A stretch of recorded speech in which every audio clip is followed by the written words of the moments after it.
Bonjour. Comme nous avons pris conscience de notre codépendance et de notre responsabilité individuelle pour venir à bout de la crise du Covid-19, nous pouvons gagner la course contre l'infobésité. Tous victimes de l'infobésité et en même temps principaux acteurs de celle des autres. Saisissons l'opportunité de reprendre chacun individuellement le contrôle de notre consommation et production d'informations au service d'un monde infocommunicationnel performant, éthique et écologique. Le digital doit faire son bing bang et s'adapter aux enjeux environnementaux et sociaux. La décroissance informationnelle est une nécessité, tout autant que la décroissance énergétique.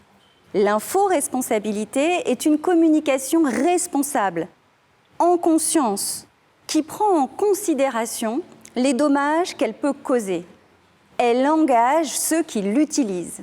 Il s'agit d'une démarche éthique et bienveillante qui propose pour chacun des acteurs de l'organisation un référentiel d'actions simples et concrètes afin de fédérer l'action de chacun au service de cette cause commune. Quels sont les dommages que les mauvaises pratiques infocommunicationnelles peuvent causer ? La quantité de données numériques produites au cours des 5 prochaines années sera 2 fois supérieure à la quantité de données produites depuis la naissance du stockage numérique. Selon l'Agence internationale de l'énergie, la consommation d'électricité, d'énergie des data centers, qui correspond aujourd'hui à près de 1% de la consommation d'électricité mondiale, pourrait atteindre 15 à 30% de l'électricité au niveau mondial. 300 milliards de mails sont échangés chaque jour dans le monde. Pour chaque mail standard, c'est 4 mg de CO2. Et le volume de mails augmente chaque année de 3%. Ça représente des tonnes de milliards de CO2. Outre son impact de plus en plus significatif sur le climat, le numérique bouleverse à une vitesse vertigineuse le fonctionnement des organisations. Si le partage d'informations est stratégique aujourd'hui, notamment pour assurer la continuité des activités en mode hybride, la surabondance d'informations a des effets délétères. L'infobésité génère une baisse de productivité et d'innovation, une dégradation du processus décisionnel, une dégradation des relations professionnelles et une baisse de satisfaction au travail, alors que la collaboration est aujourd'hui absolument déterminante dans un monde marqué par le changement et par l'incertitude. Si la charge physique du travail diminue depuis plus de 20 ans aujourd'hui, le travail en débordement, c'est-à-dire réalisé en dehors des heures de travail, intensifie notre charge mentale. Le numérique abolit la frontière entre vie personnelle et vie professionnelle, ne garantissant plus les temps de repos. Le digital a simplement rendu possible la connexion de tous avec chacun et donc la disponibilité permanente de tous pour chacun, 24 heures sur 24, 7 jours sur 7, 365 jours sur 365. L'enfer, c'est les autres.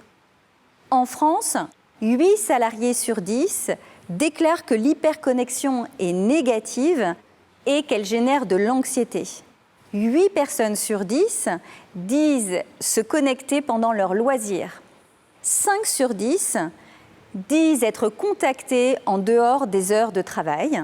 Et enfin, 6 sur 10 que l'IT augmente leur stress.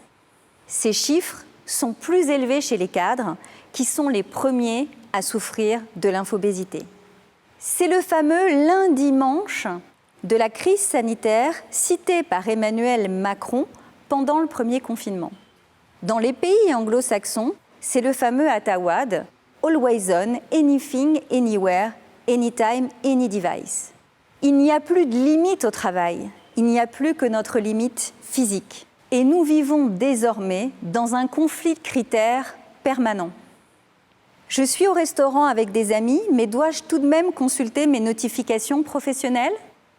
Je suis en réunion au bureau, j'ai un appel personnel, puis-je sortir et y répondre?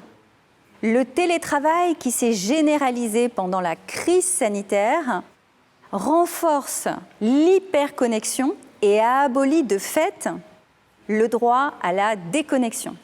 En France, selon une étude récente, 39% des salariés français travaillent davantage pendant la pause déjeuner. 31% des salariés français travaillent davantage le soir et pendant le week-end. Les femmes sont particulièrement touchées par cette surcharge. Pourquoi ? En raison des injonctions sociales fortes sur leur rôle de mère, mais aussi car elles ont moins souvent que les hommes un espace de travail dédié à leur domicile. 61% pour les femmes, contre 71% pour les hommes. Lorsque la situation d'hyperconnexion perdure, les conséquences sur les individus sont largement documentées scientifiquement. Sentiment d'incapacité à suivre, culpabilité, difficultés relationnelles, professionnelles et personnelles, fatigue chronique, troubles du sommeil et de l'alimentation, troubles cardiovasculaires, épuisement. L'urgence qui devient la norme dans le travail, l'abaissement des temps de réponse aux sollicitations, la disponibilité permanente transforment, modifient en profondeur notre rapport au temps et peuvent avoir des conséquences irrévocables sur notre santé. Enfin, la baisse de la motivation et le désengagement constatés depuis la fin de la crise sanitaire nous exhortent à repenser les usages du digital. La pollution du temps est une préoccupation contemporaine majeure et aussi urgente que la pollution de l'air et de l'eau. Une organisation info-responsable comment? Le référentiel info-responsable propose pour chaque acteur de l'organisation des actions simples et concrètes permettant de fédérer l'engagement de chacun au service de cette cause commune, la lutte contre l'infobésité. Les pratiques infocommunicationnelles responsables font émerger de nouveaux comportements et de nouvelles valeurs, gages d'efficacité et de performance, et en même temps d'une meilleure qualité de vie au travail. L'info-responsabilité implique le partage par les organisations de certaines valeurs. Respect de la vie personnelle des équipes, bienveillance en interne, respect des règles de savoir-vivre numérique en interne comme en externe. Ce référentiel est source de performance économique, mais également de différenciation sur le plan de la QVT. Il va permettre de fidéliser les équipes et aussi de recruter les jeunes générations plus soucieuses que les précédentes, de séparer leur vie personnelle et professionnelle. Ce référentiel est à envisager comme une méthode, comme un processus de changement en interne, autant que dans l'atteinte de résultats précis. L'info-responsabilité, c'est non seulement la réduction de l'empreinte environnementale des émissions d'informations, mais aussi l'optimisation des pratiques collaboratives et le respect du bien-être des utilisateurs. Alors, quelles sont ces bonnes pratiques info-responsables? D'abord, en ce qui concerne la réduction de l'empreinte environnementale, deux bonnes pratiques sur le plan individuel. Je réduis la quantité de mes notifications en veillant à faire des demandes, des messages clairs, complets, avec indication d'un délai. Cela me permet d'éviter les pertes de temps et les nouveaux messages nécessaires à une clarification. Je limite les pièces jointes et je les remplace le plus souvent possible par des liens hypertextes. Sur le plan collectif et organisationnel, je surveille la connexion de mes équipes, comme le fait Michelin par exemple, pour identifier les plus gros émetteurs de mails. On le sait, 80% des émissions de mails sont réalisées par seulement 20% des collaborateurs. Je veille également à surveiller les connexions en dehors des heures de travail. Je veille à la modération des listes de diffusion et je supprime la fonction « Répondre à tous ». Je définis des règles pour l'archivage et pour le stockage de données de manière à faciliter leur destruction et à alléger les serveurs. Enfin, je pratique un Cleaning Day annuel. Quelles sont les bonnes pratiques info-responsables pour optimiser la collaboration? Sur le plan individuel, je m'interroge à chaque action de communication sur le meilleur outil à mobiliser en fonction de mon objectif, mais aussi en fonction du confort de mon interlocuteur et non du mien seul. Le mix média ou capacité à choisir le bon outil de communication selon les situations est une compétence clé pour les cadres au XXIe siècle. Je ne sollicite jamais mon interlocuteur par le biais de plusieurs outils de communication. Pourquoi? Car ça génère plusieurs notifications inutiles et chronophages pour lui. Entre deux outils de communication, je choisis systématiquement le plus riche, c'est-à-dire celui dans lequel il y a le plus de corps. Et je sais changer d'outil de communication quand c'est nécessaire. Enfin, je refuse les échanges par mail en temps réel, les fameux mails ping-pong. Je remets de la temporalité dans mes échanges en anticipant mes demandes et en laissant à mes interlocuteurs un délai de 24-48 heures minimum pour me répondre. Et j'utilise le téléphone en cas d'urgence ou bien, pour les demandes simples et urgentes, la messagerie instantanée. Sur le plan collectif et organisationnel, je propose des solutions adaptées pour chacune des situations de travail en respectant la règle « une tâche, un outil ». Et je forme les équipes à l'utilisation de ces outils de manière collective.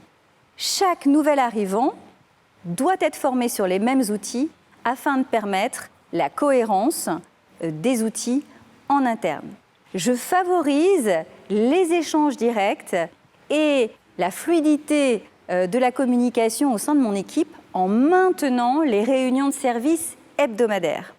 Je fais la promotion des solutions dénumérisées et rappelle le besoin de socialisation, d'oralité, de présentiel et d'informel pour permettre à mes salariés de se repérer. Je favorise les échanges in real life. Pourquoi? Parce que, pour rappel, le mail est un outil de communication qui dégrade les relations entre les personnes qui se connaissent déjà. Je mets en œuvre la déconnexion pendant les heures de travail, comme à l'APEC ou chez Orange avec les Quiet Time, pour faciliter le traitement des tâches de fond, lesquelles sont les plus à valeur ajoutée, bien sûr, pour l'organisation. Je fixe des délais de réponse en interne selon les types de demandes, comme chez Renault par exemple, 48 heures pour l'interne, 24 heures pour l'externe, afin d'éviter le multitasking, de favoriser les tâches de fond et de fixer des règles du jeu claires pour les collaborateurs. Je mets en place la récupération des heures travaillées en dehors des heures de travail classiques, comme chez BMW en Allemagne ou encore chez Accenture en France. J'évalue les managers sur leurs pratiques info-communicationnelles et je les forme à l'info-responsabilité pour diffuser les bonnes pratiques en interne et éviter le communautarisme numérique. Enfin, je ne tolère aucune incivilité digitale ou abus de pouvoir numérique, quelle qu'en soit la forme. Multiplication des notifications pour la même demande, demande de traitement en urgence alors que la demande était anticipable, ou encore agression verbale ou non-respect de la hiérarchie. Enfin, s'agissant du respect du bien-être au travail, je respecte la vie personnelle de mes interlocuteurs et m'interdis de les solliciter en dehors des heures de travail. Si je profite de la flexibilité des horaires de travail pour mon travail personnel. Jamais je ne sollicite mes interlocuteurs en dehors des heures de travail classiques. Je privilégie les échanges bilatéraux pour améliorer mes relations de travail avec mes interlocuteurs. Et entre deux outils de communication possibles, je choisis systématiquement le plus riche. J'anticipe mes demandes de manière à laisser un délai à mes interlocuteurs pour me répondre. Je prends l'habitude de leur donner ma deadline quand il s'agit de demandes complexes. Enfin, j'utilise volontiers les smileys dans ma communication électronique interne pour remettre de l'émotionnel, pour remettre du corps, éviter les malentendus et la dégradation des relations avec mes interlocuteurs. Sur le plan collectif et organisationnel, la coupure des serveurs est la seule mesure qui permet réellement de faire vivre la déconnexion concrètement en dehors des heures de travail. C'est aux organisations qu'il revient de prendre l'initiative et la responsabilité. Elles doivent veiller également à la déconnexion de leurs équipes pendant les congés, comme par exemple chez Daimler en Allemagne, où pour les personnes parties en vacances, les mails reçus en absence se dirigent directement dans une boîte. Ils n'y ont pas accès pendant leur congé et ces mails sont détruits pour recommencer à zéro au retour de congé. La solution à l'infobésité est devenue une cause commune. Tous victimes de l'infobésité et en même temps principaux acteurs de celle des autres. Sur le modèle du réchauffement climatique, il est temps de passer à l'action en remettant l'individu au cœur de la solution. Adopter les pratiques de communication info-responsables. Merci.